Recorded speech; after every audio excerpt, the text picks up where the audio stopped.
السلام عليكم ورحمة الله وبركاته.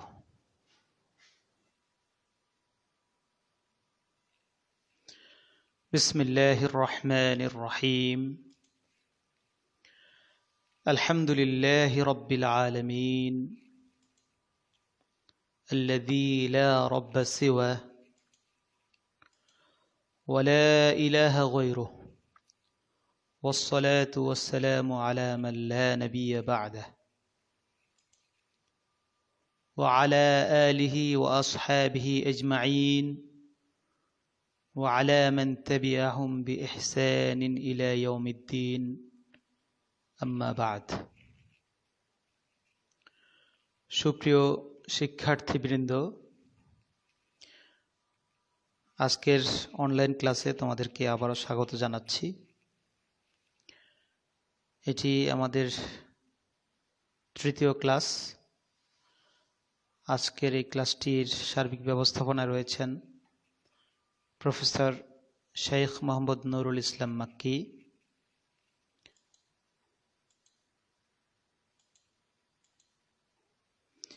ক্লাসটির পরিচালনায় রয়েছে আমরা দুজন, আমি মোহাম্মদ জাফর ইকবাল এবং আমার সাথে রয়েছেন অধ্যক্ষ হাফেজ মোহাম্মদ মাহবুবুর রহমান।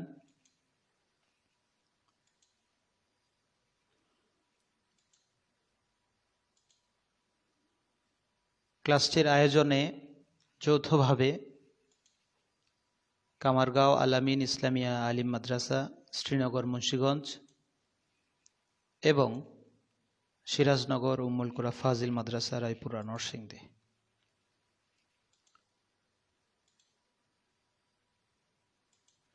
প্রিয় শিক্ষার্থীবৃন্দ, আমাদের প্রথম ক্লাসে আমরা অনেক লম্বা একটি আলোচনা করেছিলাম যে কিভাবে ভালো ছাত্রে পরিণত হওয়া যায়, এবং সাথে শুরু করেছিলাম যে কি করে ভালো রেজাল্ট করা যায়। আমরা গত ক্লাসে ভালো ছাত্র হওয়ার জন্য যে লম্বা আলোচনা করেছিলাম, সে আলোচনার মৌলিক বিষয়গুলো ছিল এরকম যে ভালো ছাত্র হতে গেলে সেদিন আমরা অন্তত 8টি বিষয়কে পরিপূর্ণভাবে হৃদয়ঙ্গম করে বুঝে অনুসরণ করার কথা আমরা বলেছিলাম। আমি একটু সেগুলো আবার অত্যন্ত শর্ট সময়ে বলে দিচ্ছি, কারণ ভালো ছাত্র হওয়া, ভালো রেজাল্ট করা, এ দুটি বলতে গেলে একটি আরেকটির সাথে সম্পৃক্ত। যদিও আমরা গত আলোচনায় বলেছিলাম যে প্রত্যেক ভালো রেজাল্টধারী কিন্তু ভালো ছাত্র নয়, এবং প্রত্যেক ভালো ছাত্র অবশ্য সে ভালো রেজাল্ট করে ফেলে, ভালো রেজাল্ট করতে পারে। তো যাই হোক, ভালো ছাত্র হওয়ার জন্য যে বিষয়গুলো আমাদের খুব বেশি প্রয়োজন, আমরা বলেছিলাম অন্তত 8টি বিষয়। 1 নম্বর হলো পরিপূর্ণ মনোযোগ থাকতে হবে।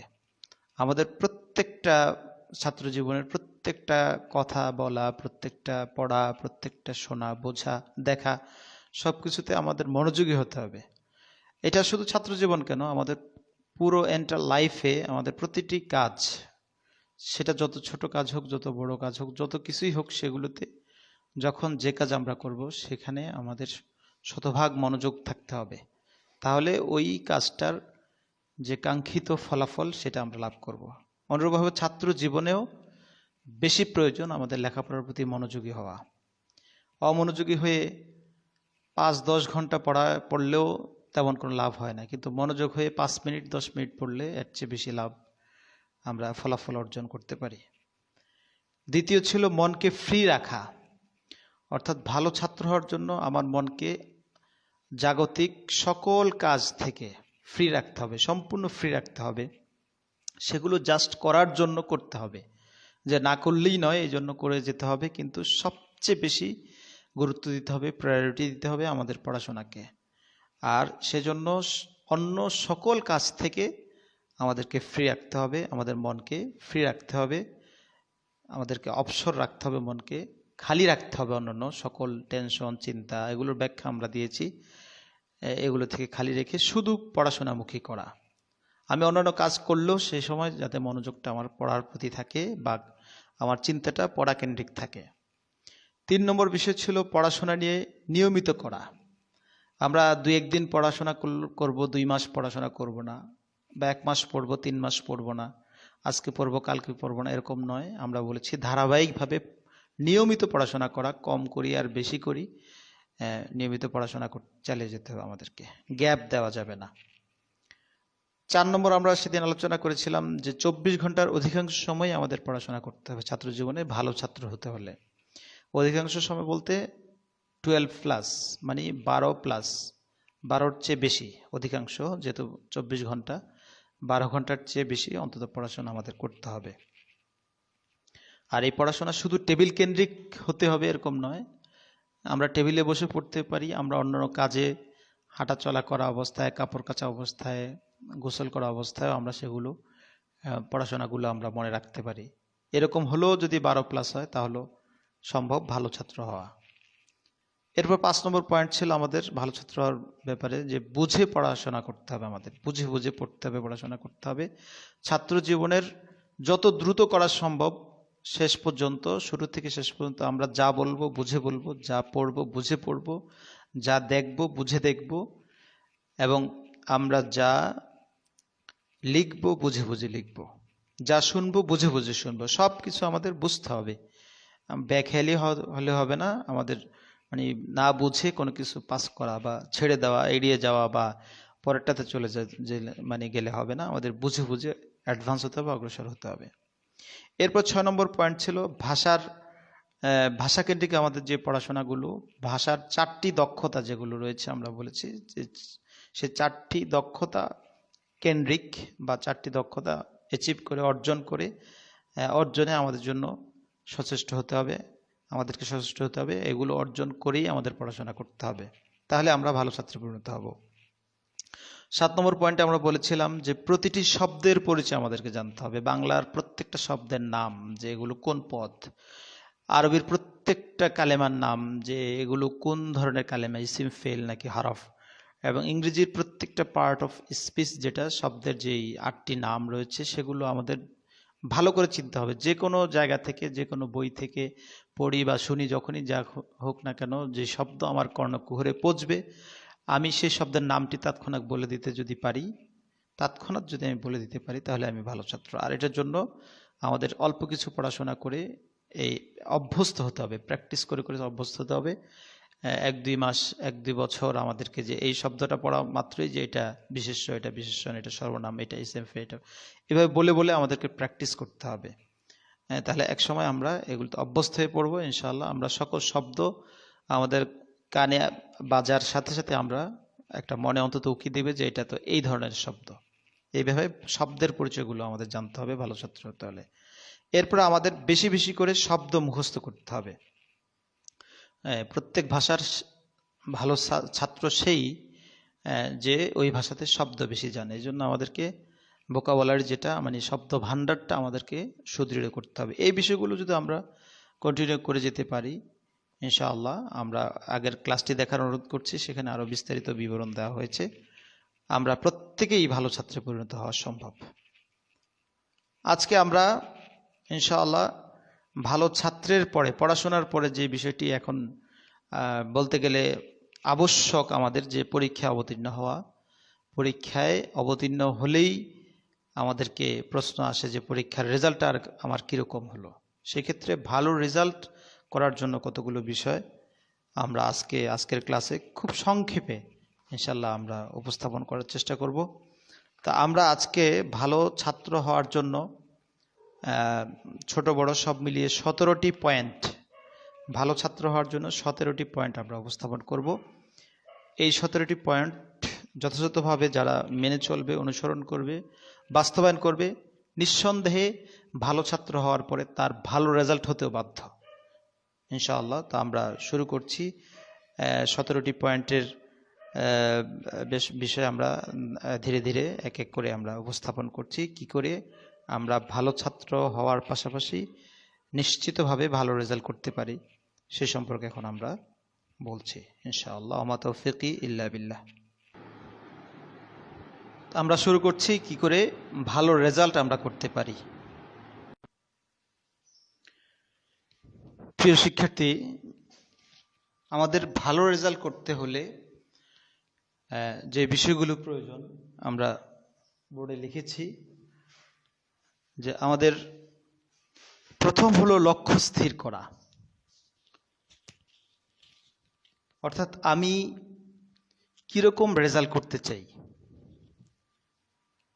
সেটা আমাকে বছরের শুরুতে বা কোনো একটা ক্লাসের যে ক্লাসগুলো 4 বছর, যে ক্লাসগুলো শ্রেণীগুলো 2 বছর, 3 বছর, 2 বছর বা 1 বছর, প্রত্যেকটা শিক্ষাবর্ষ এর শুরুতেই আমাকে ভর্তি হয়ে বা পরবর্তী ধাপে উন্নীত হয়ে আমাকে প্রথমেই লক্ষ্য স্থির করতে হবে যে আমি এই ক্লাসটাতে কিরকম রেজাল্ট করতে চাই। আমার সেই লক্ষ্য অনুযায়ী কিন্তু আমার পড়াশোনাটা সাধারণত হবে।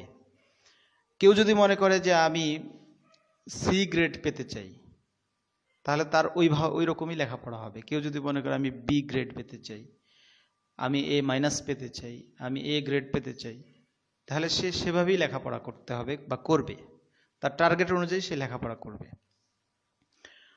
আর কেউ যদি মনে করে যে না, আমাকে এ প্লাস পেতে হবে, আমাকে এ প্লাস পেতে হবে, তাহলে সে এ প্লাসের মতো করেই সে পড়াশোনা চালিয়ে যাবে। বছরের শুরু থেকেই এই টার্গেটটা আমার থাকতে হবে। লক্ষ্য নির্ধারণ করতে হবে যে আমি ভালো ছাত্র হওয়ার পাশাপাশি ভালো রেজাল্ট করতে হলে আমি কীরকম রেজাল্ট করতে চাই সেটা আমাকে নির্ধারণ করতে হবে। এ প্লাস পাওয়া মানেই হলো মূলত সাধারণত প্রত্যেকটা বিষয়ে 80-র মতো নাম্বার পাওয়া, 80-র মতো নাম্বার পাওয়া।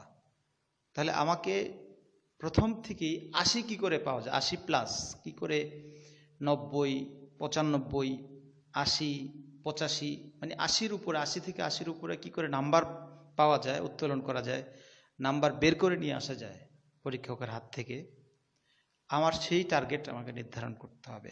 রেজাল্টের টার্গেট আমাকে নির্ধারণ করতে হবে এবং সেই টার্গেট বাস্তবায়নের রোড ম্যাপ আমার তৈরি করতে হবে।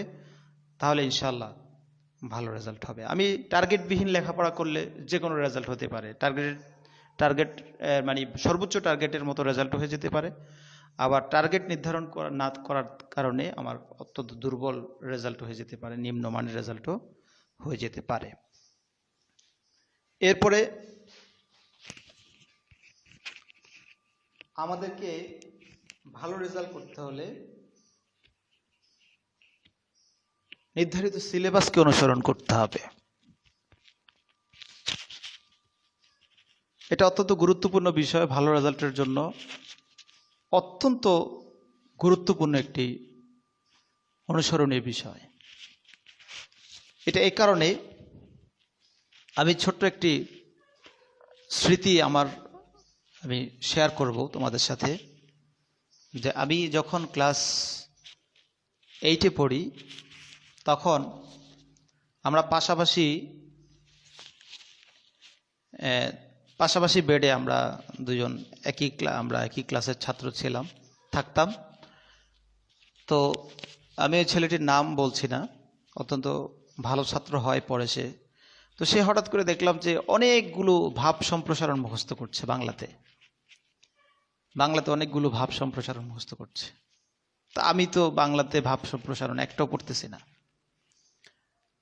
একটা হলো আসলে আমি এটা বানিয়ে লিখবো, নিজের থেকে লিখবো, এটা তো মুখস্থ করার বিষয় না। সে মুখস্থ করতেছে, 15টা 20টার মতো মুখস্থ হয়ে গেছে। এবং সে এক সময় এটা মানে বড় কিছু অ্যাচিভ করে ফেলছে। সে এটা আমার কাছে উপস্থাপন করতেছে, তুমি তো একটা ভাব সম্প্রসারণ পড়তে দেখি না, আমি 20টার মতো মুখস্থ করে ফেলেছি, আরো 15-20টা মুখস্থ করব। তো তারপর আমি তাকে তখনই ধরলাম যে আসলে তুমি যে এত ভাব সম্প্রসারণের বিষয়ে এত ঘন্টার পর ঘন্টা সময় ব্যয় করছো, মুখস্থ করছো, তুমি কি একবার দেখেছো যে তোমার এই বাংলাতে ভাব সম্প্রসারণটা আসবে কিনা?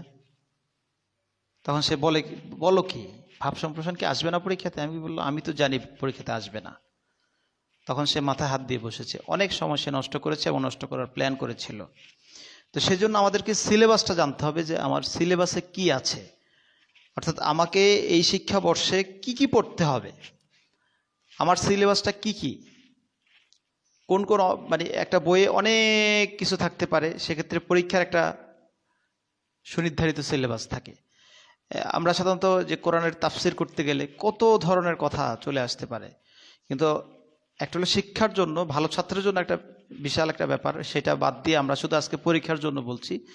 পরীক্ষার জন্য আমাকে জাস্ট পরীক্ষার সিলেবাসটা আমাকে জানতে হবে, যে আমার এই দশম শ্রেণীতে বা আমার নবম শ্রেণীতে, আমার সপ্তম শ্রেণীতে, অষ্টম শ্রেণীতে যে আমার প্রত্যেকটা বিষয়ে যে কি কি পরীক্ষা থাকে এটা আমাকে জানতে হবে এবং মুখস্থ রাখতে হবে, সবসময় মনে রাখতে হবে যে এই বিষয়গুলো আমার আসবে, এই সাবজেক্টে এই বিষয়গুলো আসবে, এর বাইরে কোনো কিছু আমার পরীক্ষার হলে আমি দেখব না, প্রশ্নপত্রে আমি দেখব না।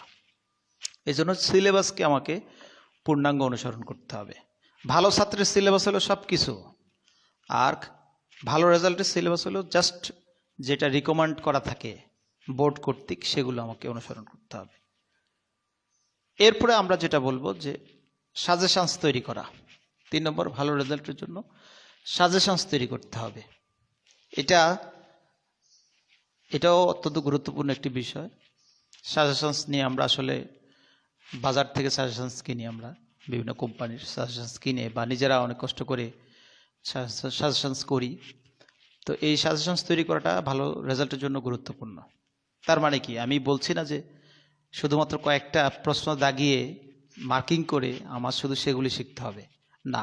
ভালো রেজাল্টের জন্য সাজেশনস আজকে দিয়ে দিচ্ছি। ভালো রেজাল্টের জন্য সাজেশনস হলো পুরো বই, মানে একটা বইয়ে যত কালো কালো লেখা আছে সবগুলো সাজেশনস, সবগুলো গুরুত্বপূর্ণ, সবগুলোই পড়তে হবে।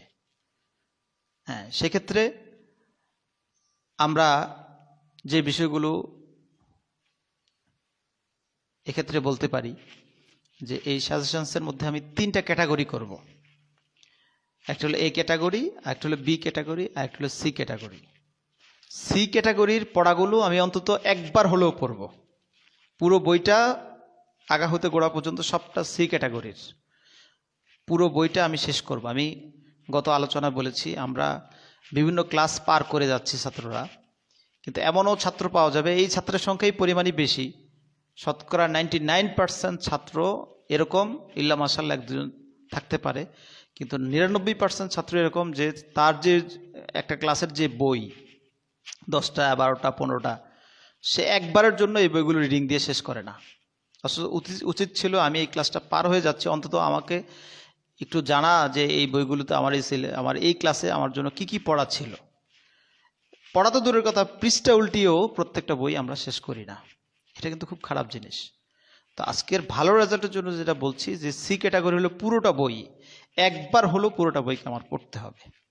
তাহলে আমি কোনো কারণে সি ক্যাটাগরি থেকে প্রশ্ন আসলে আমার একবার পড়ার কারণে আমি কিছু হলো আমি সেটাকে স্মৃতি থেকে আমি আরও কিছু নিজে মানে খেয়াল করে বানিয়ে, যেটা আমরা বলি, আর লিখতে পারবো। মানে মৌলিক কিছু ধারণা আমার সেখানে চলে আসতে পারে। সি ক্যাটাগরিগুলি আমি সি টাইপ যেগুলো পড়বো, মানে সি টাইপ হলো পুরো বই আমি একবার হলো পড়বো। এরপর হলো বি টাইপ। বি টাইপ হলো যেটা 50-50, পরীক্ষাতে আসার সম্ভাবনাও আছে, না আসার সম্ভাবনা আছে, সেগুলোকে আমি কয়েকবার পড়বো, 3-4 বার করে পড়বো। আমি সেগুলোকে একেবারে মুখস্থ করা না, আমি আগের আলোচনা বলেছি আমরা মুখস্থকে গুরুত্ব দেই, হ্যাঁ, কিন্তু একেবারে ঢালাও ভাবে সব মুখস্থ করাকে, তোতা পাখির মতো সব মুখস্থ করাকে আমরা গুরুত্ব দেই না। গুরুত্ব দেই শুধু রেফারেন্সগুলো আমরা মুখস্থ করতে হয়, কোরআন হাদিসগুলো মুখস্থ করতে হয়। বি টাইপটা কিন্তু মুখস্থ করা যাবে না, এটা বারবার পড়তে হবে, আয়ত্ত করতে হবে অনেক বেশি। হ্যাঁ, এরপরে এটা হলো 50-50, আসতে পারে না আসতে পারে। আর হলো এ ক্যাটাগরি, যেগুলো আসার সম্ভাবনাই খুব বেশি। ওই যে অনেক সময় সাজেশনসে দেওয়া থাকে 99%, হ্যাঁ, এরকম 90%, 80%, 95%, এরকম যেগুলো বেশি সম্ভাবনাময় সেই প্রশ্নগুলোকে বাছাই করে আমাদের স্পেশাল প্রিপারেশন সেখানে নিতে হবে। এই প্রশ্নগুলো আমার শিখতে হবে, যে অংশটুকু মুখস্থ করা দরকার মুখস্থ করতে হবে, যে অংশটুকু বোঝা দরকার বুঝতে হবে, এবং পরীক্ষার হলে লেখার আগে আবারও বলছি, পরীক্ষার হলে লেখার আগে যাতে আমার আমার শিক্ষাবর্ষের মধ্যে 1-2 বার লেখা হয়, যে লেখাটা আমি একবার আগে এক দুইবার আগে লিখেছি, সেই লেখাটা পরের বার লিখতে গেলে আমার লেখাটা কিন্তু দ্রুত গতির হবে। একেবারে নতুন মুখস্থ করে বা নতুন চিন্তা করে করে যে লেখাটা লিখছি সেটা যে গতির হয়, যে লেখাটা আগে এক দুইবার লেখা হয়েছে সেই লেখাটা কিন্তু আরও দ্রুত গতিতে লেখা যায়। এই জন্য এই টাইপ প্রশ্নগুলো আমাকে আয়ত্ত করে শিখে প্রয়োজনীয় অংশগুলো মুখস্থ করে ভালোভাবে শিখে আমাকে অন্তত এক দুইবার লিখতে হবে। হ্যাঁ, একবার পড়া একবার লেখা কয়েকবার পড়ার সমান, অন্তত 10 বার পড়ার সমান কাজ করে। এই জন্য লিখতে হবে। আমরা তো এমন কথাও বলি যে এমন পড়া আমরা টার্গেট নেব, মানে প্রত্যেকটা পড়াই আমরা অন্তত পড়ে এক দুইবার আমরা লিখব।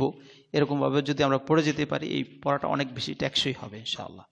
তো তাহলে আমরা সাজেশনস করব, পুরো বইটাই সাজেশনস, তবে আমরা টাইপ করব 3টা, A type, B type, C type. সেক্ষেত্রে আমরা সর্বোচ্চ বেশি প্রিপারেশন নেব এই টাইপের উপরে এবং এটা পড়ে মুখস্থ করে লিখব। বি টাইপটা আমরা না লিখতে পারলেও একাধিকবার পড়বো, কয়েকবার পড়বো। সি টাইপটা আমরা অন্তত একবার হলো পড়বো, তাহলে আমাদের ভালো রেজাল্ট হবে ইনশাআল্লাহ। এরপরে 4 নম্বর যেটা ভালো রেজাল্টের জন্য আমরা বলবো সেটা হলো প্রশ্নপত্রের মান বন্টন মুখস্থ করা। প্রশ্নপত্রের মান বন্টন মুখস্থ করা এটা অত্যন্ত জরুরি একটা বিষয়। আমরা অনেক সময় 5 মার্কসের একটা প্রশ্ন, এটা এত বড় করে লিখতে লিখতে আধা ঘন্টা 1 ঘন্টা লিখে ফেলে, বেহুশ হয়ে লিখে ফেলে। আসলে প্রশ্ন যদি অনেক লম্বা উত্তর দেওয়ার মতো উত্তরযোগ্য একটা যদি প্রশ্ন হয়, তাই বলে আমি খালি লম্বা দিতেই থাকবো এরকম না। আমাকে মানটা দেখতে হবে যে এটার মান কতটুকু। এটার মান যদি 2 নম্বর থাকে 2 নম্বরের মতো উত্তর দিতে হবে, 5 নম্বর থাকলে 5 নম্বরের মতো উত্তর দিতে হবে, 10 নম্বর 20 নম্বর থাকলে 20 নম্বর 10 নম্বরের মতো উত্তর দিতে হবে। সাধারণত আমরা বলি যে 5 নম্বরের জন্য মিনিমাম 1 পৃষ্ঠা লেখা উচিত। এভাবে প্রতি 5-এর জন্য 1 পৃষ্ঠা করে মিনিমাম লেখা উচিত। এইভাবে আমরা লিখলে ইনশাল্লাহ আমাদের সময়টাকে আমরা মেনটেন করতে পারবো। আমরা আসছি, সেটা পয়েন্ট আছে, মান বন্টনটা আমাদের শিখতে হবে। যে আমার টোটাল 100 মার্কস যদি হয়, তাহলে আমার এই 100 মার্কসের ক্লাসিফিকেশনগুলো, ভাগগুলো কীরকম, কোন ধরনের প্রশ্নে কত নম্বর, কয়টা টোটাল প্রশ্ন আমাকে এখানে উত্তর দিতে হবে। অনেক সময় সহজ প্রশ্ন, মানে একটা হিসাব থাকে যে 10টা প্রশ্ন উত্তর দিয়ে 100 নম্বর, 10 10 100, সে তো ইজি। আবার অনেকগুলো বড় প্রশ্নের সংশ্লিষ্ট প্রশ্ন থাকে, 2টা 3টা 4টা 5টা, ছোট ছোট, আবার ছোট ছোট প্রশ্ন, একটা প্রশ্নের মধ্যে অনেকগুলো জুজ থাকে, মানে আংশিক অংশ বিশেষ থাকে। এগুলো প্রত্যেকটা বিষয় আমার ধারণা রাখতে হবে, প্রশ্নগুলো আমাদের মুখস্থ করে ফেলতে হবে। আমাদের মানবন্টনগুলো মুখস্থ করে ফেলতে হবে, যে কোন প্রশ্নের জন্য আমাদের কত মার্কস দেওয়া থাকে সেটা আমাদের জেনে নিতে হবে। এবং সেই মার্কসের উপরে ভিত্তি করে আমার উত্তরটা লম্বা বা খাটো, দীর্ঘ বা ছোট হওয়া ডিপেন্ড করবে। আমরা সেভাবে যদি মানবন্টনটা আমরা ভালো করে বছরের শুরুতেই, এটা পরীক্ষার আগের দিন নয়, বছরের শুরু থেকেই আমাদের মানবন্টনগুলো শিখে ফেলতে হবে, যে কোন প্রশ্নের মান কত, আমার পরীক্ষায় কীরকম লিখতে হবে। এরপরে আমাদের মান বন্টন এর সাথে আমাদের যে বিষয়টা করা খুব বেশি প্রয়োজন সেটা হলো, আমরা এখন যে ক্লাসে আছি সেই ক্লাসের বিগত 5 বছরের প্রশ্ন আমাদেরকে সংগ্রহ করা এবং শিখে ফেলা। এটা ভালো রেজাল্টের জন্য খুব চমৎকার একটা বিষয়, কারণ এই প্রশ্নগুলো যারাই করেন, কেন্দ্রীয় পরীক্ষা হোক ইন্টারনাল পরীক্ষা হোক, তারাই কিন্তু এবারও এই প্রশ্নগুলো করবেন, সাধারণত এটাই ঘটে। তো সেজন্য আর প্রশ্নের যেহেতু মান বন্টন আছে, সিলেবাস আছে, সাজেশনস আছে, এর ভিতর থেকে প্রশ্নগুলো যদি বইয়ের পরিবর্তন না ঘটে, তাহলে দেখা যাচ্ছে যে প্রশ্নগুলোর ভিতর থেকে অনেকগুলো কমন চলে আসে। আমি বলবো যে একটি প্রশ্ন কমন আসার দরকার নেই, কিন্তু আমরা বিগত সালের প্রশ্নগুলো যদি আমরা শিখে ফেলি, প্রত্যেকটা সাবজেক্টের 5 বছরের শিখে ফেলি, তাহলে একেবারে হুবহু না হলে সমজাতীয় প্রশ্ন কিন্তু হয়। একটা অঙ্ক, আমরা বিগত সালের অঙ্কগুলো করলাম, একটা অঙ্ক যদি একবারে সিমিলার না হয় কিন্তু সমজাতীয় হতে পারে। একটা অঙ্কের যে নিয়ম আমরা শিখে ফেললে বাকি অঙ্কগুলো করা যেতে পারে। এভাবে কাছাকাছি প্রশ্নের উপরের দিকে যারা জানো, সেখানে অনেকগুলো অংশ থাকে, একটা প্রশ্নের জুজ থাকে, এই জুজগুলো অংশগুলো অনেক সময় নড়চড় করে আসে। দেখা যাচ্ছে যে এগুলো এক সালে আসে আর এক সালে আসে না, একবার আসে আর একবার আসে না। কিন্তু আমি যদি বিগত সালের 5 সাল শিখে ফেলি সব কিছু, তাহলে দেখা যাচ্ছে আমার সব কিছু কিন্তু আয়ত্ত হয়ে যায়। এবং এই বিগত সালের প্রশ্নগুলো বিশেষ করে এই টাইপে আমাদের রাখতে হবে, মানে এই ক্যাটাগরিতে রেখে আমরা যদি প্রিপারেশন নেই, পাঁচটি প্রশ্ন যদি আমরা আয়ত্ত করে ফেলি প্রত্যেকটা সাবজেক্টের। এখন গ্রেডিং সিস্টেমে কোনো সাবজেক্টকে কিন্তু অবহেলা করা যাবে না, কোনো সাবজেক্টকে মানে গুরুত্ব কম দেওয়া যাবে না, প্রত্যেকটা সাবজেক্টে গুরুত্ব দিতে হবে, কারণ এটা একটা কম্বাইনিং রেজাল্ট হয়। সবগুলোতে A+ পেলে তোমার A+টা হবে। অনেক সময় 2-3টাতে ছুটে গেলে A+ হয় না, যদিও 4th সাবজেক্টের একটা হিসাব আছে। যাই হোক, আমাদের টার্গেট নিতে হবে প্রত্যেকটা সাবজেক্টে আমাকে 80 মার্ক পেতে হবে, আমাকে A+ পেতে হবে। সেজন্য আমি বিগত সালের 5 বছরের প্রশ্ন আমি সংগ্রহ করতে হবে, বিশেষ করে কেন্দ্রীয় পরীক্ষাগুলোর সংগ্রহ করতে হবে, এবং প্রত্যেকটা প্রশ্ন লিখে আলাদা খাতা করে আমি প্রত্যেকটা প্রশ্নের সলিউশন, প্রত্যেকটা প্রশ্নের উত্তর আমি লিখে ভালো করে শিখে ফেলতে হবে। এরপরে আমরা যে বিষয়টি বলবো 6 নম্বরে হলো সময় বন্টন করা। ভালো রেজাল্টের জন্য এর কোনো বিকল্প নেই। ভালো রেজাল্ট করতে হলে আমাকে পরীক্ষার হলে মাস্টার্স বা কামিলে 4 ঘন্টা থাকে। নর্মালি যে কোনো পরীক্ষাতে একেবারে প্রাইমারি বাদ দিয়ে, প্রাইমারির হয়তোবা 1, 2, 3 বাদ দিয়ে মূলত প্রতি ক্লাসে আমাদের 3 ঘন্টা করে সময় নির্ধারণ করা থাকে পরীক্ষার মানে উত্তরদানের ক্ষেত্রে, অর্থাৎ 180 মিনিট আমার সেখানে থাকে। তা আমাকে কি করতে হবে যে আমার টোটাল প্রশ্ন কতগুলো উত্তর দিতে হবে ছোট বড় মিলিয়ে, এবং আমাকে প্রশ্ন হাতে পাওয়ার পরে প্রশ্ন পাঠের জন্য 2-3 মিনিট, এবং শেষে খাতাকে রিভাইজ দেওয়ার জন্য, রিভিশনের জন্য আরও 2-3 মিনিট, 5 থেকে 10 মিনিট আমাকে ছেড়ে দিতে হবে টোটাল সময়ের মধ্যে থেকে। 180 মিনিট হলে 10 মিনিট লেস করে বাকি 170 মিনিট থাকে। তো সেক্ষেত্রে 170 মিনিটকে আমার প্রত্যেকটা প্রশ্ন চিন্তা করে আমাকে বন্টন করে নিতে হবে, ভাগ করে নিতে হবে, এবং এই ভাগগুলো আমাকে বছরের শুরুতেই করতে হবে। এবং এগুলো প্রত্যেকের পড়ার টেবিলে লক্ষ্যটা আমি কি পেতে চাই, কোন সাবজেক্টে কত করে পেতে চাই, আমাকে কত নাম্বারের উত্তর করতে হবে, পারলে ছোট ছোট কাগজে এগুলো সামনে আশেপাশের দেয়ালে এগুলো লাগিয়ে রাখতে হবে, যাতে এগুলো মানে একদিন মনে রেখে প্ল্যান করলাম এরপর ভুলে গেলাম এরকম না, আমার এগুলো ঝুলানো থাকতে হবে। বিশেষ করে এই আমার সময় বন্টনটা আমি লিখে রাখবো এক জায়গাতে, আমি ঝুলিয়ে রাখবো, যেগুলো আমার মাঝে মাঝে এটা দেখতে হবে, মনে করতে হবে, মনে রাখতে হবে। আমাকে প্রশ্নের মান অনুযায়ী সময়টা পরীক্ষার হলে আমি কোন প্রশ্নটা কত সময় ধরে লিখব এটা আমি লিখতে হবে। আমাকে পরিকল্পনার এটাও একটা অংশ আমাকে বন্টন করে নিতে হবে। এটা পরীক্ষার হলে গিয়ে বন্টন করলে হবে না, পরীক্ষার একদিন আগে করলে হবে না, এইটা আমার অনেক আগের থেকে আমাকে নিজেকে প্রিপেয়ার করতে হবে। এক্ষেত্রে আমি ছোট্ট একটা হিসাব আমি এখানে তুলে ধরবো যে ভালো রেজাল্ট কিভাবে হয়, খারাপ রেজাল্ট কিভাবে হয়। একজন খুব প্রত্যাশা নিয়ে, তার প্রপার কোনো ছিল না, প্ল্যান ছিল না, অনেক বড় টার্গেট নিয়েছিল, সেভাবে অনেক লেখাপড়াও করেছে, কিন্তু সে এই সময় বন্টনটা করেনি, প্রশ্নের মান অনুযায়ী সময় বন্টন করেনি। তাহলে সে কি করেছে, অনেকগুলো নোট, গাইড, মেন বই, সহায়ক বই এগুলো সংগ্রহ করে বিভিন্ন কোটেশন পয়েন্ট, তারপরে রেফারেন্স, কোরআন হাদিসের রেফারেন্স, মনীষীদের উক্তি, কোটেশন, এগুলো দিয়ে অত্যন্ত চমৎকার করে, আগে ছিল হ্যান্ড নোট বলে যেটা আমরা করতাম, হ্যান্ড নোট করে অনেক বড় বড় করে উত্তর লিখল। এবং সে কি করলো, এই পুরো উত্তরটাই সে সময়ের দিকে তোয়াক্কা না করে, প্রশ্নের মানের দিকে তোয়াক্কা না করে লিখতে থাকলো।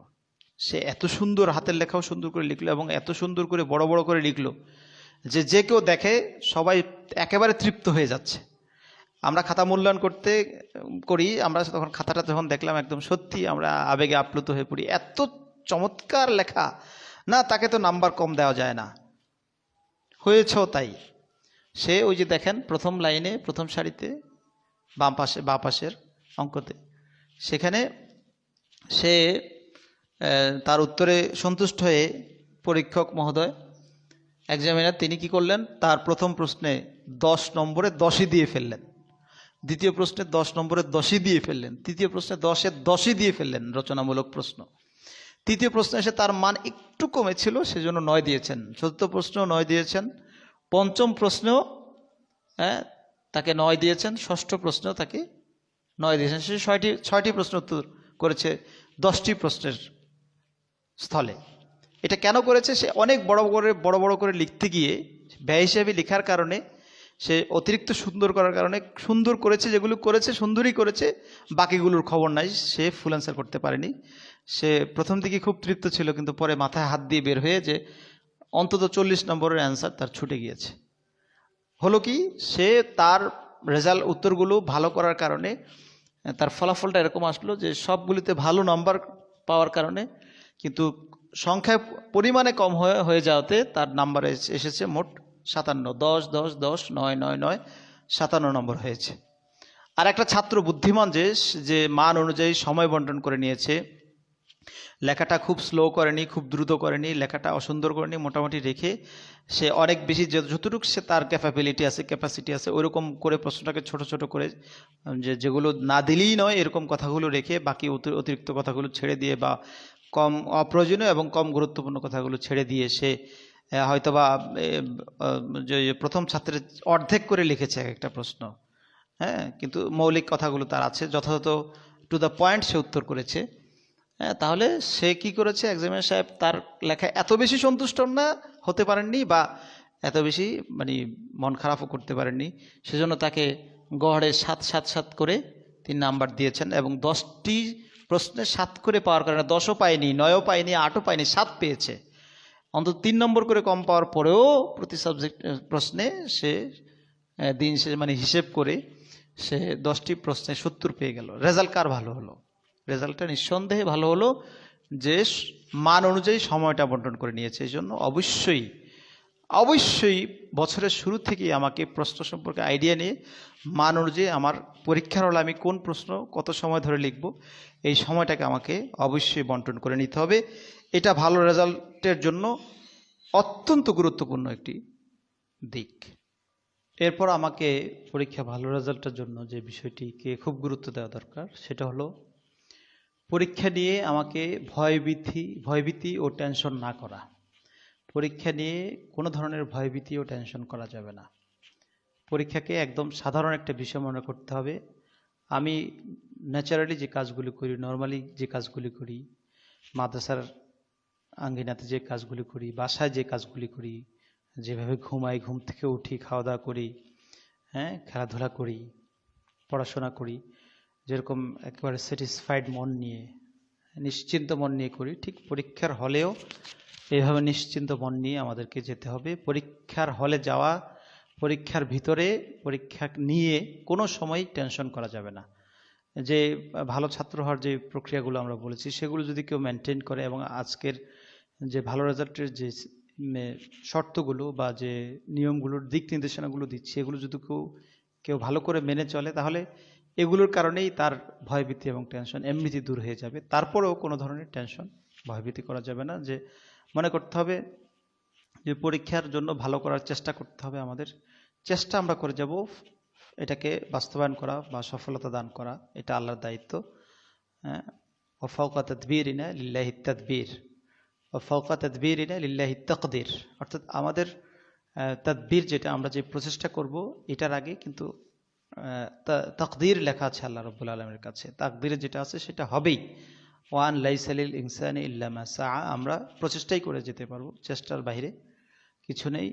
ইন্নাল্লাহ লা ইউগাইরু, ইন্নাল্লাহ লা ইউগাইরু মা বিকওমিন হাত্তা ইউগাইরু মা বিআনফুসিহিম, যে নিঃসন্দেহে আল্লাহ রাব্বুল আলামিন যে জাতি নিজের ভাগ্য পরিবর্তন করতে নিজেরাই চেষ্টা করে না, সে জাতির ভাগ্য পরিবর্তন করতে পারেন না। তো আমাদের চেষ্টাটা করে যেতে হবে। প্রপার চেষ্টা যদি আমরা করি, আমরা প্ল্যানগুলো যদি আমরা সেভাবে নেই, প্রস্তুতিগুলি আমরা সেভাবে নেই, কাজগুলি আমরা সেভাবে করি, তাহলে টেনশন, ভয়ভীতি এমনিতেই দূর হয়ে যাবে। তারপরেও আমাদের এগুলোর কোনো কারণে একটু কমতি থাকলে, এই ভয়ভীতি এবং টেনশন যদি আমরা করি, তাহলে আমাদের দেখা যাচ্ছে প্রস্তুতির চেয়েও আমাদের কাজটা খারাপ হয়ে যায়, ভয়ের কারণে, টেনশনের কারণে। সুতরাং কোনো ধরনের ভয় ভীতি, টেনশন করা যাবে না। একবার ফেলও করে ফেললে তো অসুবিধা নেই, আরেকবার চেষ্টা করতে হবে। ফেল মানুষই করে। হ্যাঁ, আমি এমনও জেনেছি যে এটা ইন্টারনেটে ভাইরাল হয়েছে, যে একটি ছেলে, গৌরাঙ্গ নাম, সে এসএসসিতে এ প্লাস তো তখন ছিল না, এসএসসিতে সে স্টার মার্কস পেয়েছিল, ভালো রেজাল্ট করেছিল, কিন্তু ইন্টারমিডিয়েটে এসে সে পরপর দুইবার ফেল করে ফেলে, একবারে ফেল করে ফেলে। তারপরে তার ভিতরে এরকম একটা স্পিরিট কাজ করে, এমন একটা মানে জজবা কাজ করে, চেতনা কাজ করে, উদ্দীপনা কাজ করে, সে নিজেকে এভাবেই সে ফিরিয়ে আনে।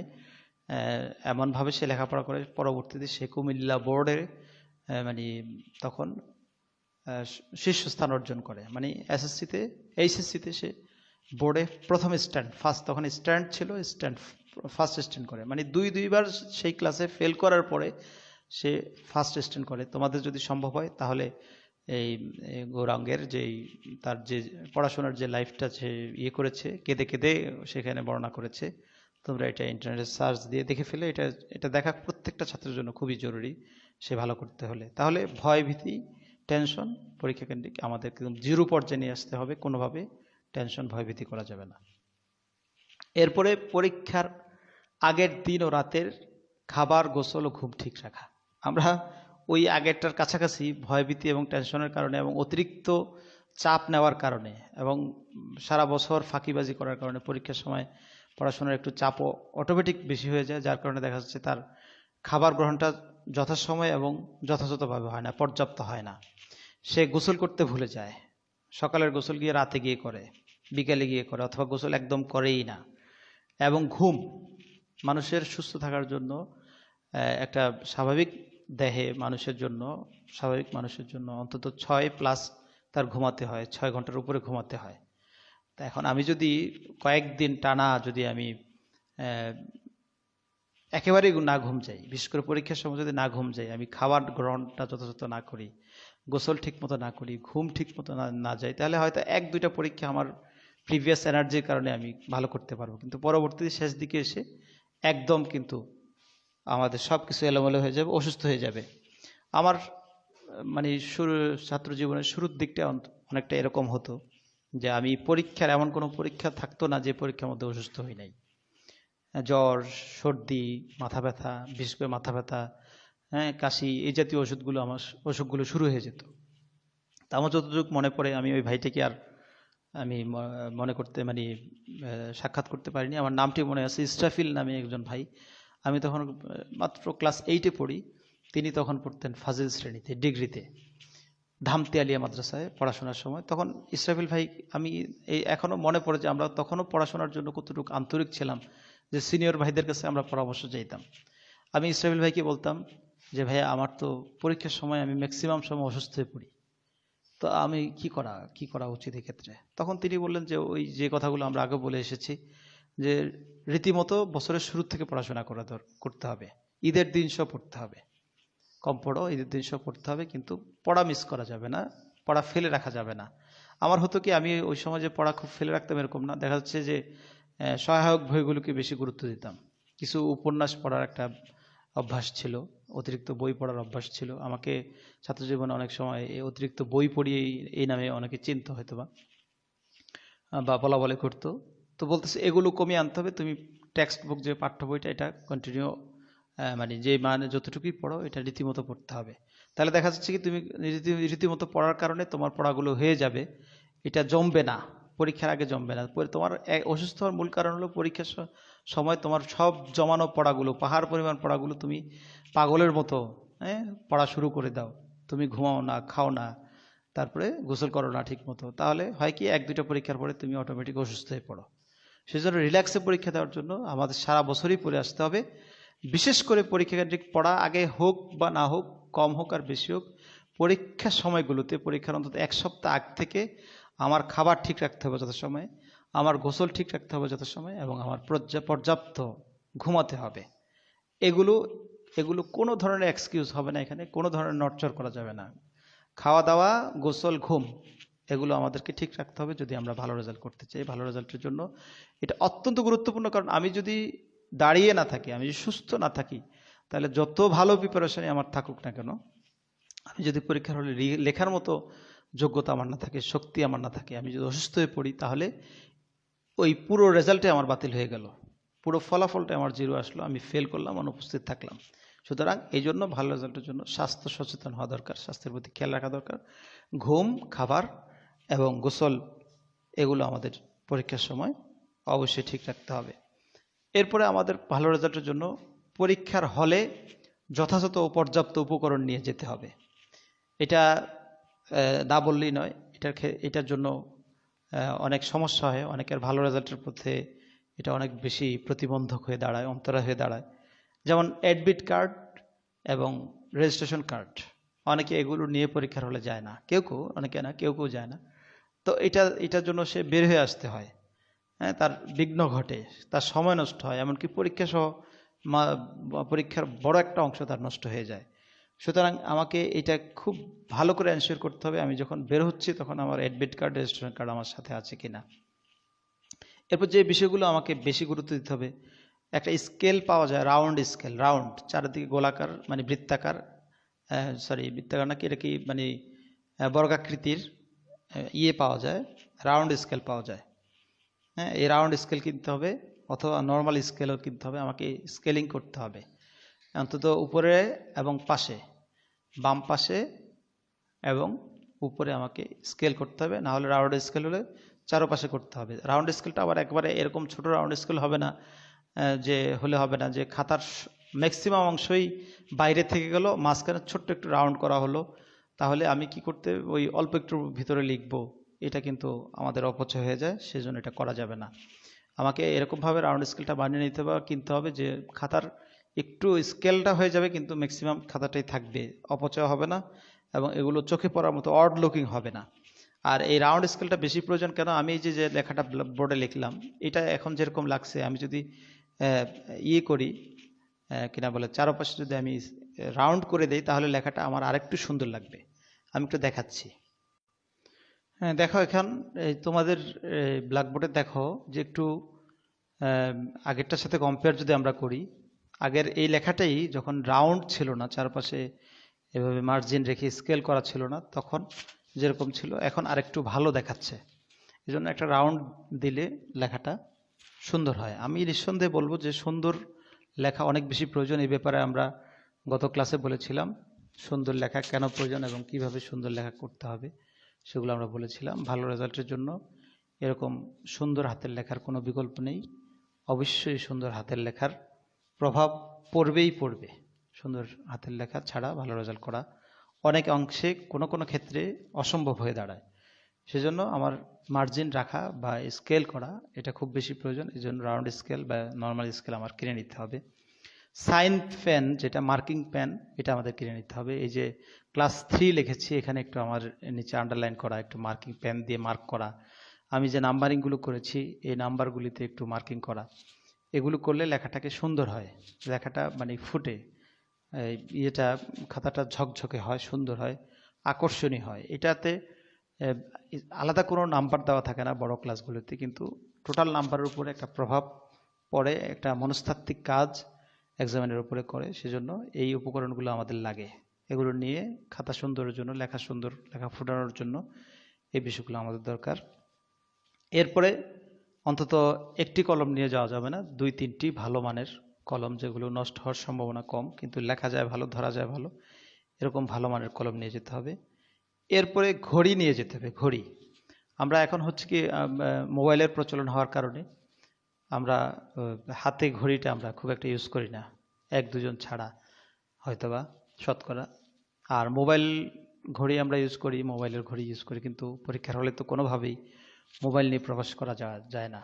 সেজন্য অন্তত পরীক্ষার সময় হলে পরীক্ষার আগেই আমাদের অন্তত একটা ওয়াচ কিনে নিতে হবে, ঘড়ি কিনে নিতে হবে। এমন ঘড়ি যে ঘড়িটা আসলে কাটার ঘড়ি না হয়ে যদি ডিজিটের ঘড়ি হয়, সংখ্যার ঘড়ি হয়, সেটা আমাকে বুঝতে, এক নজরে বুঝতে সহজ হয়। অনেক সময় পরীক্ষার কারণে কাটার দিকে খুব একটা মনোযোগ দেওয়া সম্ভব হয় না, বা একটু সমস্যা হয়ে যেতে পারে কারো। যদি সমস্যা না হয় তা ভালো কথা। অ্যাটলিস্ট একটা ঘড়ি তার সাথে নিয়ে যাওয়া উচিত, তাহলে সে ওই যে সময় বন্টন করেছে মান অনুযায়ী সেই সময় বন্টনের দিকে সে খেয়াল রাখতে পারবে। এটা তার খুব বেশি প্রয়োজন।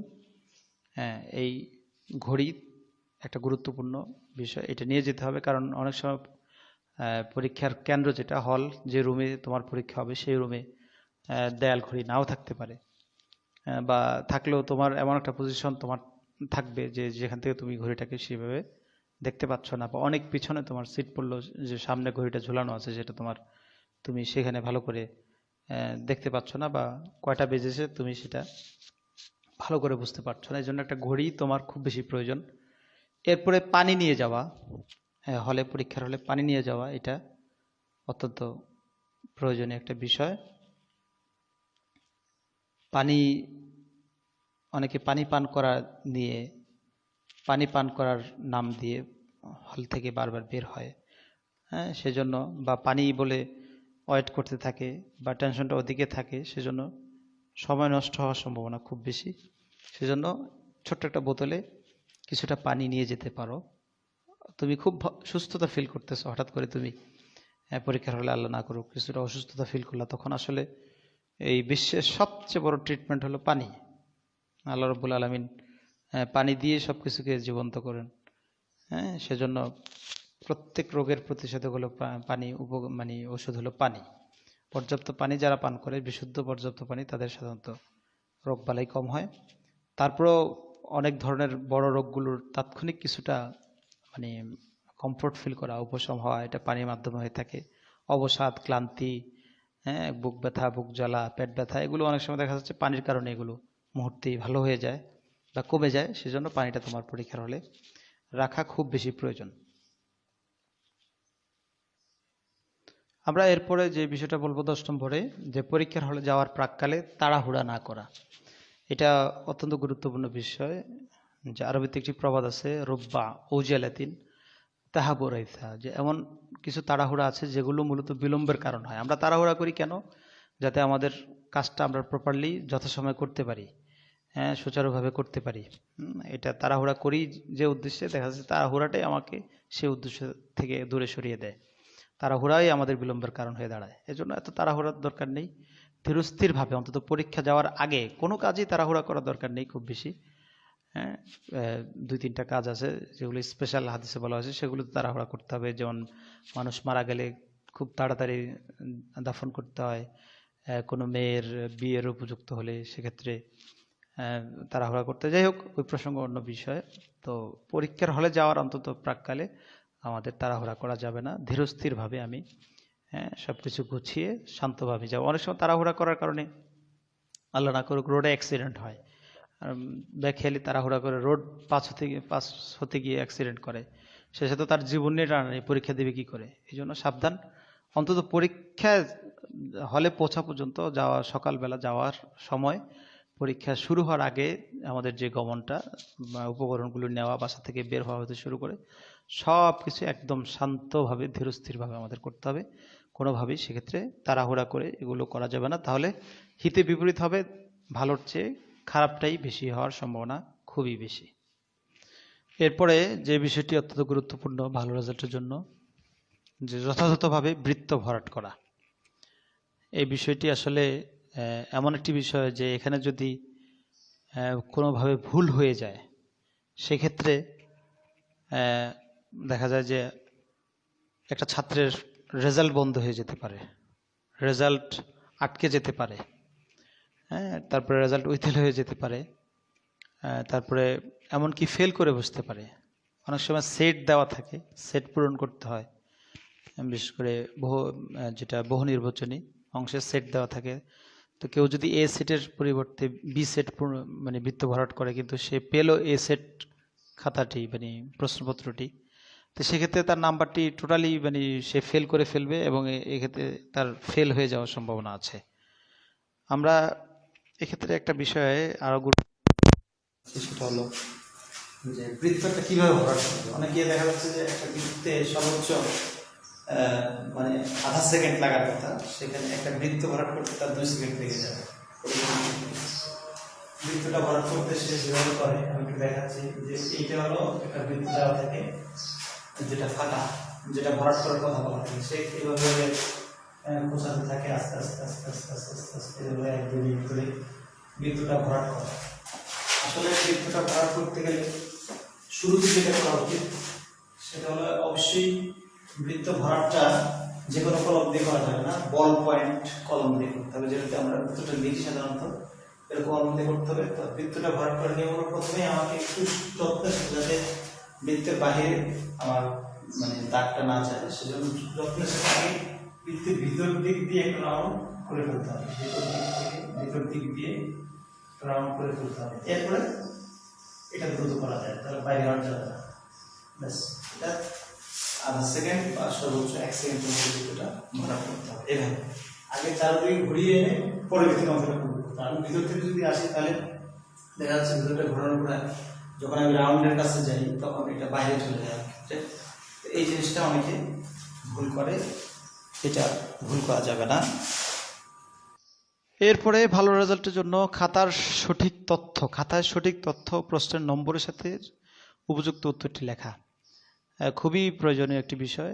যে খাতায় শুরুর দিকে আমার যে রোল নম্বর, রেজিস্ট্রেশন নম্বর, শিক্ষাবর্ষ, এই যে সেট নম্বর, এই ইনফরমেশনগুলো, সেট নম্বরটা অবশ্য প্রশ্ন পাওয়ার পরে দিতে হয়, কিন্তু আগে পরে মানে খুব কেয়ারফুলি আমাকে দেখে অ্যাডমিট কার্ড, রেজিস্ট্রেশন কার্ড দেখে সেখানে রোল নম্বর, রেজিস্ট্রেশন নম্বর আরও যারা চায় সেগুলো শান্ত মস্তিষ্কে ধীরস্থিরভাবে যেভাবে দেখানো হলো বৃত্তটাকে এভাবে পূর্ণ ভরাট করতে হবে। আর সবচেয়ে বিষয়টা যেটা প্রায় ভুল করে থাকে, যে লেখা হয় 4 নম্বর প্রশ্নের উত্তর, কিন্তু উত্তরটা করে 5 নম্বরের, উত্তরটা করে 2 নম্বরের।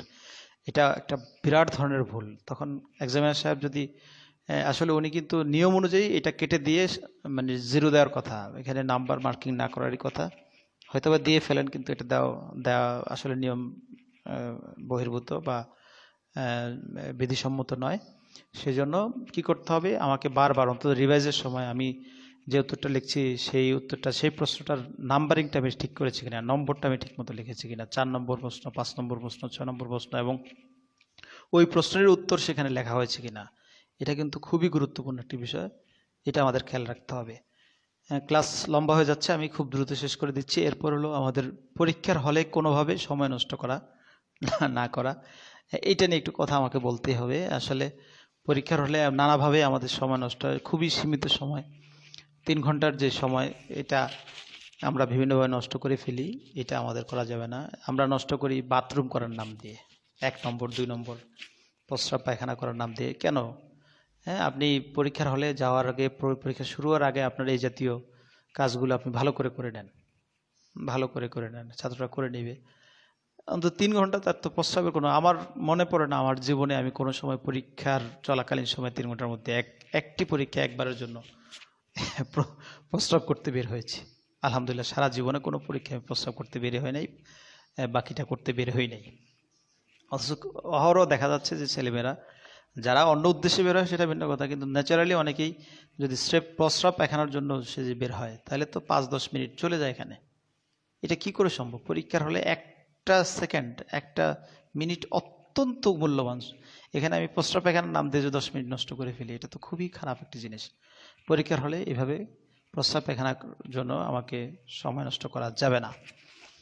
এরপরে পানি পানের জন্য কথাটা আমি আগে বলেছি, পানি পানের জন্য এটা করা যাবে না। পানি পানের জন্য বারবার ডাকা, হাঁক ডাক করা, বলা, দাঁড়িয়ে থাকা, হ্যাঁ, বা ওই দিকে মনোযোগ দেওয়া, পানি পানের প্রতি মনোযোগ দেওয়া, এভাবে সময় নষ্ট হতে পারে। সেজন্য পানি নিয়ে যেতে হবে, পানি পানের জন্য সময় নষ্ট করা যাবে না। এরপরে সময় নষ্ট করা, যেভাবে সময় নষ্ট হয় সেটা হলো আরেকজনকে হেল্প করা দিয়ে সময় নষ্ট। আরেকজন, আমি লিখলাম, আরেকজনকে খাতা দেখানোর জন্য, বা সে পিছন থেকে একটা ধাক্কা মারে, সামনের থেকে বলে, তার প্রতি ভ্রুক্ষেপ করা যাবে না। আমার ছাত্র জীবনে যে আমি যখন পরীক্ষার হলগুলিতে পরীক্ষা দিতে বসতাম, আমার পিছনের ব্যক্তি আমাকে এরকম মন্তব্য করতো যে তুমি চুম্বকের মতো এক জায়গায় স্থির ছিলা, একটু নড়াচড়া করো নাই, ডানে দেখতাম না, বায়ে দেখতাম না, সামনে দেখতাম না, পিছনে দেখতাম না। আমি সবাইকে বলে দিতাম, তোমার কাছে আমি কিছু দেখতেও চাইবো না, আমি কিছু দেখাবো না। সুতরাং এটা পরীক্ষার শুরুর দিকে আমি বলে দিতাম, পুরো পরীক্ষা ব্যাস আমার সাথে কোনো পরীক্ষার হলে কোনো সম্পর্ক নেই। আগে পরে যা কিছু বলো, পরীক্ষার মানে 3 ঘন্টা আমি কারোটা দেখবো না, কারোটা বলবো, কাউকে বলবো না, কোনো হেল্প করা যাবে না। এবং এই হেল্পগুলো বৈধ নয়, অবৈধ। তাআওয়ানু আলাল বিররি ওয়াত তাকওয়া ওয়ালা তাআওয়ানু আলাল ইসমি ওয়াল উদওয়ান, পাপের কাজে, সীমা লঙ্ঘনের কাজে তোমরা পারস্পরিক সহযোগিতা করবে না। সুতরাং আপনি যদি আরেকজনকে বলতে যান, আরেকজনকে দেখাতে যান, আরেকজনকে জিজ্ঞাসা করতে যান, এক্ষেত্রে সময় নষ্ট হয়। আর যারা নকল করেন, কোনোভাবে নকল করেন বা কারো হেল্পের আশা বসে থাকেন, সেটা তো সবারই তো সময় নষ্টই হবে। নকল করতে গেলে একটা জিনিস ন্যাচারালি নিজের থেকে চিন্তা করে লেখা বা মুখস্থ করে লেখার চেয়ে নকল করায় অন্তত 4-5 গুণ বেশি সময় লাগে। কারণ একেবারে নিশ্চিন্তে তো নকলটা করা যায় না, কারণ এখানে ইনভিজিলেটরের ব্যাপার আছে। আমরা যারা ঊর্ধ্বতন কর্মকর্তা অফিসাররা আসেন, যারা মোবাইল কোর্ট, যারা ভ্রাম্যমাণ, হ্যাঁ, ইনভিজিলেটর যারা আসেন, ঊর্ধ্বতন কর্মকর্তারা আসেন, এদের নানাবিধ চাপ পরীক্ষার হলগুলোতে এগুলো তো অনবরত থেকে থাকেই। তা যারা নকল করে তারা একবার নকলের দিকে তাকায়, আবার এদিক সেদিক তাকায়, দরজার দিকে তাকায়, হ্যাঁ, তারপরে কোথায় তাকালো সেখানে আবার খুঁজে নিয়ে আবার তাকায়, তারপর এটা নিয়ে দেখে, তারপর লেখে। এই বিরাট ঝামেলা। একটু লেখার পরে আবার সেটা পড়ে, মানে 3-4 গুণ বেশি সময় লাগে মুখস্থ করার চেয়ে। এইগুলোতে সময় নষ্ট হয়। নকল একটা মোটামুটি ভালো ছাত্র হলে, মিডিয়াম মানের ছাত্র হলে তো নকল করা তো এটা সম্ভব না। এটা কি করে সম্ভব? নকল করা যাবে না, নকল মুক্ত পরীক্ষা দিতে হবে। আমি 10 বার ফেল করি প্রয়োজনে নকল করলে। একটা জিনিস আমি দ্ব্যর্থহীন ভাষায় বলে দিব, এইটা এই পরে আমাদের সার্টিফিকেটগুলো দিয়ে আমাদের লেটার লাইফ পরবর্তী জীবনে সব কিছু ডিপেন্ড করে। এমনকি বিয়েটাও সে সার্টিফিকেটের কারণে মাধ্যমে করে। জিজ্ঞাসা করে যে জামাই কি পাস করছে, বিএ পাস করছে, তাহলে বিয়েটাও দেখা যাচ্ছে সার্টিফিকেটের উপরে, পড়াশোনার একটা মানে রেজাল্টের উপরে, বা তার সে কোন ক্লাস পর্যন্ত পড়েছে সে তার উপরে ডিপেন্ড করে। এভাবে কর্মজীবনেও কিন্তু আমরা সার্টিফিকেটের কারণেই, স্রেফ সার্টিফিকেটের কারণেই কিন্তু আমরা কর্মজীবনে ঢুকি। এখন তো কোনো কোনো ক্ষেত্রে আল্লাহ মাফ করুক, যোগ্যতা আল্লাহ থাকা লাগে না। কোনো রকম একটা রেজাল্ট হয়ে গেলে, রেজাল্টও আমার দুর্নীতির মাধ্যমে আসলো, হয়ে গেলে আমি কোনোভাবে চাকরিটা আমি বিভিন্ন তদবির করে আমি চাকরি পেয়ে যাচ্ছি। তো এখন প্রশ্ন হচ্ছে, এই যে চাকরিটা আমি করছি, চাকরির পরে যে স্যালারিটা আমি ড্র করছি, যে বেতনটা আমি খাচ্ছি, আমি নিজে খাচ্ছি, আমার আমার মানে অধীনস্থ বা আমার ভালোবাসার মানুষগুলোকে খাওয়াচ্ছি। আমার প্রশ্ন হলো যে নকল করে, চুরি ডাকাতি করে যে রেজাল্ট আমি অ্যাচিভ করলাম, সেটা দিয়ে যদি আমি, সেটার উপর ভিত্তি করে আমি যদি কোনো কিছু কামাই করি, উপার্জন করি, নিঃসন্দেহে এটা হালাল হওয়ার কোনো চান্স নাই, কোনো সুযোগ নাই। সুতরাং 10 বার ফেল করলেও একটা মানুষ বুঝলে, হালাল খাওয়ার চিন্তা থাকলে সে নকল করবে না। আজকে আমরা শিক্ষক হিসেবে বলতে চাই, পরীক্ষার হলগুলো কোনোভাবেই সুস্থ নয়। পরীক্ষার হলগুলোতে নকল মুক্ত পরীক্ষা বলতে গেলে নেই। আমরা তো এরকম প্রত্যয় নিয়ে পড়াশোনা করেছি, যদি আমাদের পুরো হলে সবাই নকল করে পরীক্ষা দেয়, একটি ছেলে নকল মুক্ত পরীক্ষা দেয়, সে হব আমি। ইনশাল্লাহ সেটা করেছি, আলহামদুলিল্লাহ। মানে একেবারে প্রথম দিকে এতটা না বুঝলেও একটা পর্যায়ে এসে এমন বুঝেছে যে আমাকে জোর করে নকল করাতে পারবে না কেউ। এমনকি এখানে একটু বলে রাখা ভালো, আমরা যদি ছাত্রদের মধ্যে কথোপকথন শুনেছি যে একটা বিষয়ে তারা কথোপকথন করেছে, জিজ্ঞাসা করে পরীক্ষার হলে এইটার উত্তর কি, এটার উত্তর কি, আমাদের কানে এসেছে। আমরা তখন এই বিষয়টা কনফিউজ থাকলে আমরা এটাকে অ্যাভয়েড করতাম, যেটা আমরা শুনে ফেলেছি, এখন যদি এটা লিখি তাহলে শুনে শুনে লেখা হলো। আলহামদুলিল্লাহ। আমরা একটা কথা আমি বলি যে আমাদের যে রেজাল্টগুলো, যেমন কামিলে আমি সম্মিলিত মেধা তালিকায় 9ম ছিলাম, 9ম স্ট্যান্ড করেছি, এবং সেক্ষেত্রে আমি 872 নম্বর পেয়েছিলাম কামিলে। আমি দ্ব্যর্থহীনভাবে বলি যে 872 নম্বরের 872ই সম্পূর্ণ আমার নিজের। এখানে নকল করে আমি লিখিনি, এখানে কারণ কোনো শিক্ষকের কাছে জিজ্ঞাসা করে লিখিনি, কোনো ছাত্র আশেপাশে যারা আছে তাদের কাছে দেখে লিখিনি, কারোটা শুনে লিখিনি। আলহামদুলিল্লাহ। ফাজিল ক্লাসে সমান 800 নম্বর আমার ছিল। সম্মিলিত মেধা তালিকা আমি মেধা তালিকা 4 নম্বর স্ট্যান্ড করেছিলাম। সেক্ষেত্রে 800 নম্বরের পুরো 800 নম্বর আলহামদুলিল্লাহ আমার নিজের, আল্লাহর দান, আমার নিজের।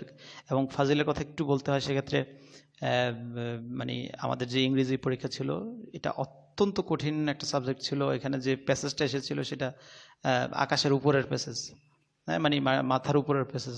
জমিনে হলে নিলে আমরা খুঁজে টুজে পেতাম, কিন্তু এটা মানে সৌরজগৎ নিয়ে, এটা আমাদের জন্য একে তো ইংরেজি আবার সৌরজগৎ, আমরা মানে খুব ভয় পেয়ে গেছিলাম। তো সেক্ষেত্রে আমি তো স্বভাব সুলভ, আমি কোথাও তাকাই না, এবং আমি ভাব নিয়েছি আমি সব পারি, আসলে কিন্তু এত ইজি ছিল না। তারপর আলহামদুলিল্লাহ পাস করেছি, ভালো রেজাল্ট করেছি, স্ট্যান্ড করেছি। কিন্তু ওই সময় ইংরেজিতে অন্তত আমাদের সাথে সম্ভবত 14 জন ছাত্র ফেল করে ফেলে, 14 জন ছাত্র ফেল করে ফেলে। তো আলহামদুলিল্লাহ, তো তারা কিন্তু অনেকে দেখাদেখি করেছিল, কেউ কেউ নকল করেছিল, কিন্তু কী লাভ হয়েছে? হ্যাঁ, সেজন্য আমি বলবো যে নকল কেন্দ্রিক, টোটাল নকল অফ, নকল করা যাবে না। আমার নিজের রিজিকের কথা চিন্তা করে, আমার মান ইজ্জতের কথা চিন্তা করে, সম্মানের কথা চিন্তা করে, এটা জাস্ট ওয়ান কাইন্ড অফ ডাকাতি, চুরি, এটা করা যাবে না। এই সবগুলো মানে পরীক্ষার হলে যত ধরনের সময় নষ্ট হয়, সেই সময় নষ্টগুলো থেকে আমাদেরকে বেঁচে থাকতে হবে। সময় নষ্ট করা যাবে না কোনোভাবে। এই সীমিত সময় এর মধ্যে আমাদের পরীক্ষা দিয়ে শেষ করতে হবে। এরপরে খাতাকে যত্ন করতে হবে, পরীক্ষার হলের খাতাকে আমাকে যত্ন করতে হবে। খাতা সুন্দর করে সাজাতে হবে। খাতাকে অনেক সময় ওএমআর নষ্ট করে ফেলে অনেকে, সেটা করা যাবে না। এরপরে রেফারেন্স, কোটেশন, পয়েন্ট এগুলো মুখস্থ করে করে যথাযথভাবে নির্ভুলভাবে লিখতে হবে। বিশেষ করে রেফারেন্সগুলো কোরআন হাদিসের আয়াত, এগুলো কোটেশন যদি আমরা দিই সেগুলো কারো বানিয়ে দিলে সেগুলো সুন্দর করে লিখতে হবে, পয়েন্ট মুখস্থ করে লিখতে হবে। এছাড়া বাকি উত্তরগুলো মুখস্থ না করে নিজের থেকে বুদ্ধিদীপ্ত উত্তর করতে হবে। এই জিনিসগুলো আমাদের খুব বেশি খেয়াল রাখতে হবে। আমি একদম শেষের দিকে চলে আসছি, আমার সময় হয়তো নাই, কেটে যাবে। এরপরে আমি আর দুইটা আমি বোর্ডে লিখছি না, বলছি, যেটা হলো আল্লাহর উপরে তাওয়াক্কুল করতে হবে সব কাজে। অবশ্যই আমি যত কিছু চেষ্টা করি, আল্লাহ যদি তৌফিক না দেন, আল্লাহ যদি আমাদেরকে না দেন, এটা সম্ভব নয়। আল্লাহর উপরে তো টোটালি তাওয়াক্কুল, ভরসা করতে হবে। হ্যাঁ, ফাইদা আযামতা ফাতাওয়াক্কাল আলা আল্লাহ, এটা করতে হবে। এরপরে নিজেকে খারাপ কাজ থেকে বিরত রেখে ভালো ভালো কাজ করে করে আল্লাহর কাছে দোয়া করতে হবে ভালো রেজাল্টের জন্য। ওয়াবতাগু ইলাইহিল ওয়াসিলা, 2 রাকাত নামাজ পড়ে আল্লাহর কাছে দোয়া করতে হবে, একটু দান করে দোয়া করতে হবে, ভালো রেজাল্টের জন্য আল্লাহর কাছে চাইতে হবে, দোয়া করতে হবে। আশা করা যায় ইনশাআল্লাহ এই জিনিসগুলো যদি আমরা মেনে চলি, আমার আগের ক্লাস এবং এই ক্লাসটা, 2টা ক্লাস মিলিয়ে যদি কেউ মেনে চলে, তাহলে আমি ইনশাআল্লাহ নিশ্চিতভাবে আল্লাহর উপর তাওয়াক্কুল করে বলছি, অবশ্যই সে ভালো ছাত্র হবে, অবশ্যই সে ভালো রেজাল্ট করবে। আল্লাহ রাব্বুল আলামিন আমাদেরকে ভালো ছাত্র এবং ভালো রেজাল্ট করার তৌফিক দান করুন, ভালো ছাত্র হওয়ার এবং ভালো রেজাল্ট করার তৌফিক দান করুন। ওয়া মা তাওফিক ইল্লা বিল্লাহ। আসসালামু আলাইকুম ওয়া রাহমাতুল্লাহি ওয়া বারাকাতুহু।